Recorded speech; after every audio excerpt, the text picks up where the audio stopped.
আসসালামু আলাইকুম।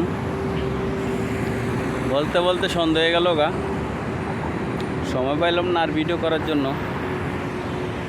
আমার ভিডিওগুলো বেশিরভাগ রাত্রি করতে হয়, কারণ আমার সময় নাই ভিডিও বানানোর জন্য। যে সময়টা পাই ওই সময়টায় রুমের থেকে বের হইতে হইতে সন্ধ্যা হয়ে যায়। আজকে আমার ছুটির দিন হলো 3 ঘন্টা 3.5 ঘন্টা আবার ডিউটি করতে হয়, কোনো দিন 4 ঘন্টা হয়ে যায়।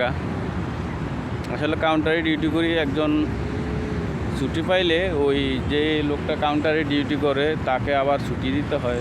দিনে 2 ঘন্টা, আমাদের 2 ঘন্টা 2.5 ঘন্টা রেস্ট টাইম, ওই টাইমটা আবার আমার ডিউটি করতে হয়। যেমন কালকে আমার 2 ঘন্টা রেস্ট টাইম ছিল, ওই ভাই ডিউটি করছে, ওই ভাইয়েরও কালকে ছুটি ছিল। তো আজকে আবার আমার ছুটির দিন, ওই বাইরে আবার 2 ঘন্টা 2.5 ঘন্টা রেস্টের টাইম দিছে। তখন আবার দেখা গেছে যে 2 ঘন্টা ডিউটি করতে হয় যাইয়া। তো এই 2 ঘন্টা ডিউটি করতে গেলে দেখা যাচ্ছে 2 ঘন্টা 2.5 ঘন্টা 3 ঘন্টা লেগে জায়গা, রুমে যেয়ে বের হইতে হইতে সন্ধ্যা জায়গা। তো সেই জন্যই ভিডিওগুলা রাত্রে করা। আর দুবাইতে এরকম একটা জিনিস যে ল্যাম্প পোস্টের আলোতে ভিডিও করা যায়, আর এভাবেও রাত্রে ভিডিও করলে বোঝা যায় না যে রাত্র না দিন। তো সবাই আমার ভিডিওগুলো বেশি বেশি লাইক কমেন্ট করবেন, সাপোর্ট করবেন। এ হচ্ছে এখানে দৃশ্য দেখতে পাচ্ছেন।